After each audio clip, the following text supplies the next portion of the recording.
नमस्कार मेरे प्यारे भाइयों और बहनों, मैं हमारे चैनल में आप सभी का स्वागत करती हूँ। आज हम मानव मस्तिष्क के बारे में जानेंगे।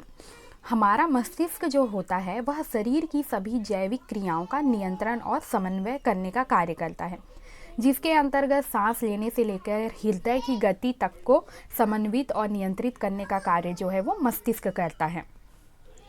मस्तिष्क जो है वो अरबों तंत्रिका कोशिकाओं से मिलकर बना होता है और इन्हीं तंत्रिका कोशिकाओं को न्यूरॉन्स कहते हैं, जिसके माध्यम से जो सूचनाएं होती हैं उनका लेन देन या आदान प्रदान जो है वो या मस्तिष्क तक पहुंचाने का जो कार्य है वो न्यूरॉन्स के द्वारा होता है, जो कि इलेक्ट्रिकल इम्पल्सन से उत्पन्न होता है। इसके वजन की अगर बात करें तो वयस्क पुरुषों में इसके वजन की जो औसतन होती है वह लगभग 1336 ग्राम जो है वो पुरुषों में होता है। मस्तिष्क का जो वजन है उसके औसतन की बात करें तो पुरुषों में 1336 ग्राम होता है। वहीं अगर वयस्क महिला के मस्तिष्क का भार अगर देखें तो वो होता है 1198 ग्राम। वहीं 20 वर्ष की आयु में पुरुष के मस्तिष्क का जो भार होता है वो लगभग 1400 ग्राम तक जो है वो हो जाता है, या 1400 ग्राम के तकरीबन होता है। वहीं वृद्ध अवस्था की बात करें या 65 वर्ष की आयु में मस्तिष्क के अगर भार की बात करें तो ये लगभग 1300 ग्राम जो है वो हो जाता है। जबकि महिलाओं में मस्तिष्क का जो वजन है वो एक समान या एक स्वरूप में ही रहता है, इसमें कुछ खास परिवर्तन जो है वो देखने को नहीं मिलता है। वहीं अगर हम बच्चों की बात करें या न्यू बॉर्न बेबी की बात करें, जब जन्म के समय शिशु जो होता है जब माँ के गर्भ में होता है तभी से उसका मस्तिष्क जो है वो विकसित होने लगता है। और इसका आकार जो है वो जब वह पैदा होता है तो उसके आकार की अगर बात की जाए तो वो लगभग 1/4 भाग जो है वो मस्तिष्क के 1/4 भाग जो है वो डेवलप हुआ रहता है जब शिशु जो है वो दुनिया में आता है। फिर एक साल के बाद यह जो आकार जो होता है वह दुगना हो जाता है। इसी प्रकार से धीरे धीरे जब शिशु का उम्र बढ़ते जाता है तो उसका जो मस्तिष्क जो है वो भी विकसित होने लगता है, उसका आकार भी और उसकी जो क्रिया प्रणाली है वह भी तेजी से विकसित होने लगता है। 3 वर्ष की आयु में लगभग 80% जो मस्तिष्क है वह अपना विकास कर लिया होता है।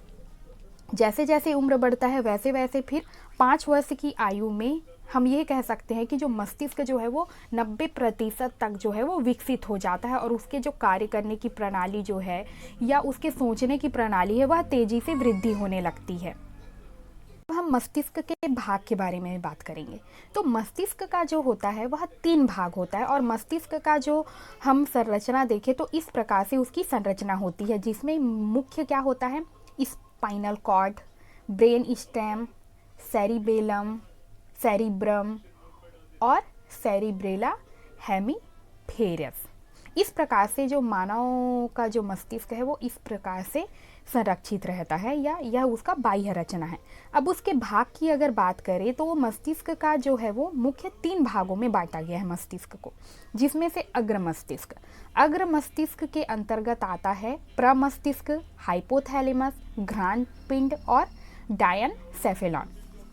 प्रमस्तिष्क जो है वो क्या होता है, यह 2 गोलार्धों से बना होता है, 2 गोलार्धों से मिलकर बना होता है और यह आकार में सबसे बड़ा होता है। प्रमस्तिष्क जो है वो आकार में सबसे बड़ा होता है और ये इसकी संरचना देखें तो यह 2 गोलार्धों से मिलकर बना होता है। वही हाइपोथैलेमस एक ग्रंथि या ग्लैंड के रूप में मौजूद होता है, घ्राण पिंड होते हैं उसमें। फिर है डायनसेफ्लॉन जो है वो इस भाग में मुख्य रूप से क्या होता है, पिट्यूटरी ग्रंथि जो है वो उपस्थित होती है। डायनसेफ्लॉन में पीयूष ग्रंथि जो है वो मौजूद होती है, पीयूष ग्रंथि जो है वो मौजूद होता है। फिर है मध्य मस्तिष्क की अगर बात करें तो मध्य मस्तिष्क जो है वो मुख्य रूप से दृष्टि पिंड कहलाता है। दृष्टि पिंड भी इसे कहा जाता है मध्य भाग को। और इसके मुख्य भाग होते हैं प्रमस्तिष्क तंतु और कार्पोरा क्वाड्रिजेमाइन। फिर है पश्च मस्तिष्क। पश्च मस्तिष्क जो है वो 2 भागों में बटा होता है, जो कि अनुमस्तिष्क और पोंस कहलाता है।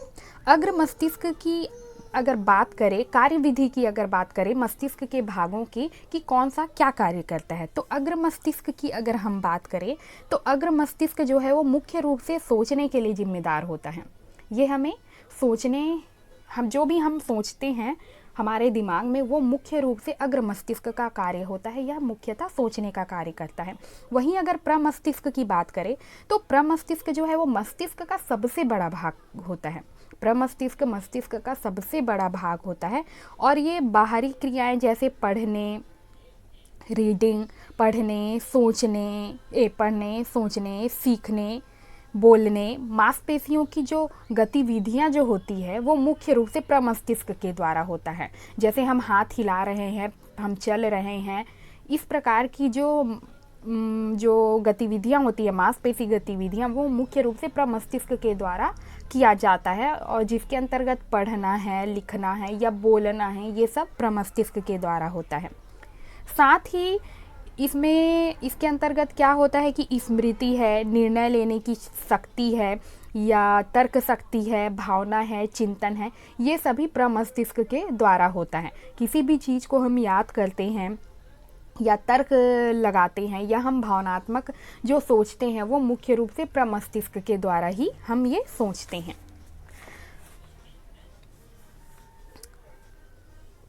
मस्तिष्क जो होता है वो मुख्य रूप से स्वैच्छिक क्रियाओं को नियंत्रित करने का कार्य करता है। साथ ही संवेदी सूचनाओं को संवेदिक जो सूचनाएं होती हैं उसे संसाधित करने का कार्य करती है। जैसे कि हम किसी वस्तु को सूंघते हैं, देखते हैं, ये सब जो होती है ये सब स्वैच्छिक क्रियाएं होती है जो कि अग्र मस्तिष्क द्वारा देखी जाती हैं। अब देखिए, मस्तिष्क का मुख्य भाग जो है वो हम देख चुके हैं और साथ ही इसमें सबसे इम्पॉर्टेंट कौन कौन सी चीज़ें होती हैं उसके बारे में देखेंगे। तो सबसे पहला होता है हमारा न्यूरॉन। न्यूरॉन जो होता है इसके माध्यम से जो संवेद हैं या सूचनाएं हैं उसको आदान प्रदान किया जाता है मस्तिष्क में। तो न्यूरॉन जो है वो दिमाग में लगभग 100 बिलियन जो न्यूरॉन हैं वह उपस्थित होते हैं हमारे मस्तिष्क में, जो कि खरबों सिनेप्स से जुड़े होते हैं। सिनेप्स से जुड़े होते हैं जो कि एक जाल की तरह इस तरीके से एक दूसरे से जुड़े होते हैं, जो कि सूचनाओं के आदान प्रदान में मदद।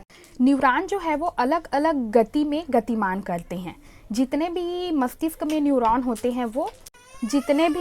होते हैं वो अलग अलग गति से गतिमान होते हैं। सबकी जो गति होती है वो अलग अलग होती है और वे उसके अनुसार जो सूचनाएं जो हैं वो उसे पहुंचाने का कार्य करते हैं। कुछ न्यूरॉन की गति धीमी होगी तो वो जो सूचना है वो हमारे मस्तिष्क तक धीरे गति से पहुंचेगा और कुछ जो न्यूरॉन्स हैं वो हमारे गति अधिक करेंगे तो वो सूचना जो है वो फट से हमारे मस्तिष्क तक क्लिक करेगा। न्यूरॉन जो होता है वो मुख्य रूप से सूचना को पारित करने का कार्य करता है। जो भी सूचनाएं होती है उसे पारित करने का जो कार्य है वो हमारा न्यूरॉन्स करता है।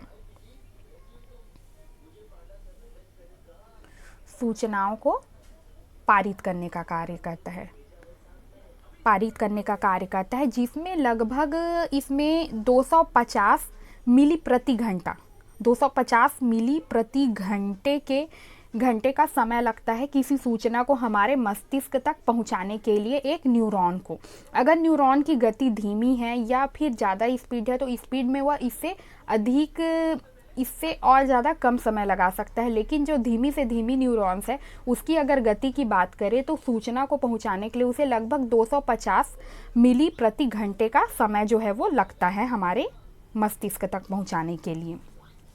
अब इसका और महत्वपूर्ण अंग होता है कपाल तंत्रिका। कपाल तंत्रिकाएं जो होती है वो होती है मस्तिष्क की ये निचली सतह पर। मस्तिष्क के निचली सतह पर स्थित होती है कपाल तंत्रिकाएं।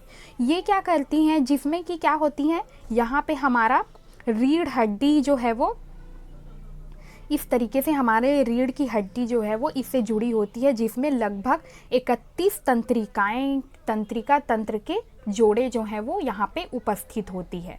तो इस प्रकार से ये जुगलर से होते हैं और ये जुगलर की तरह होते हैं, जिसमें जो है रक्त वाहिकाएं जो हैं वो उपस्थित होती हैं, जो कि हमारे छाती तक बिखरे हुए होते हैं। ये जो संरचनाएं होती हैं वो साइंटिफिकली एक अमेरिकी लेख के हिसाब से यह ज्ञात किया गया है कि जो मस्तिष्क की जो स्मृति शक्ति होती है या स्मृति या याद करने की क्षमता होती है वो लगभग 2.5 पेंटा बीटा होता है, पेंटा बीटा होता है, जो कि लगभग एक पेंटा बीटा जो है वो लगभग 1024 टेराबाइट के बराबर होता है। और ये टेराबाइट जो है वो मिलियन गीगाबाइट मेमोरी के अंतर्गत आता है। औसतन जो वयस्क मानव जो होता है उसके मस्तिष्क की अगर क्षमता देखें तो लगभग ये 2.5 मिलियन गीगाबाइट मेमोरी को स्टोर करके रख सकता है अपने मस्तिष्क में। साथ ही इसका महत्वपूर्ण अंग होता है सेरिब्रम, जो कि सबसे बड़ा भाग होता है। अब बात करें खोपड़ी की हड्डियों या कपाल तंत्रिकाओं की, जो कि लगभग 8 स्थिर हड्डियों से मिलकर बना होता है। और इसके और महत्वपूर्ण भाग अगर देखें तो वो होता है मेनिंजेस। मेनिंजेस जो होता है वो 3 पतली झिल्ली होता है, 3 लेयर होता है, थीन लेयर जो है झिल्ली होता है, जो कि मुख्य रूप से पोषण देने का कार्य करता है। मतलब कि हमारे मस्तिष्क जो पोषण है या भोज्य पदार्थ है वो मेनिंजेस से प्राप्त होता है। और मेनिंजेस क्या होता है? मेनिंजेस मुख्यतः 3 पतली परतें होती हैं या 3 पतली झिल्ली जो हैं वो के रूप में होती है, जो कि मुख्य रूप से हमारे मस्तिष्क को पोषण प्रदान करने का कार्य करती है। और साथ मौजूद होता है मस्तिष्क मेरु द्रव। मस्तिष्क मेरु द्रव ये क्या होते हैं? तो ये होते हैं द्रव के जैसे तरल पदार्थ होते हैं, जो कि मस्तिष्क और जो रीढ़ की हड्डियां हैं उन्हें वह स्थिर रखने का मुख्य रूप से कार्य करते हैं। तो इस प्रकार से हम आज मस्तिष्क की संरचना और उसके कार्य और हम कहाँ से सोचते हैं और कहाँ से हम बहुत ज़्यादा ओवर थिंकिंग करते हैं, ये हम अच्छे से समझ गए हैं कि हमारा जो प्रमस्तिष्क है वो सोचने के साथ साथ चिंतन, तर्क और कितनी सारी चीज़ें जो हैं वो सोचने पे मजबूर कर देता है। तो इस प्रकार से हमारा जो मस्तिष्क है वो संरचित रहता है। हालांकि मनुष्य को सबसे समझदार इसीलिए कहा जाता है क्योंकि मनुष्य के मस्तिष्क जो है वो किसी कंप्यूटर से कम नहीं और इतनी मेमोरी स्टोरेज करने की क्षमता रखता है। साथ ही इसकी जो क्रियाशीलता है या इसकी जो इसको और भी ज़्यादा शार्प हम बना सकते हैं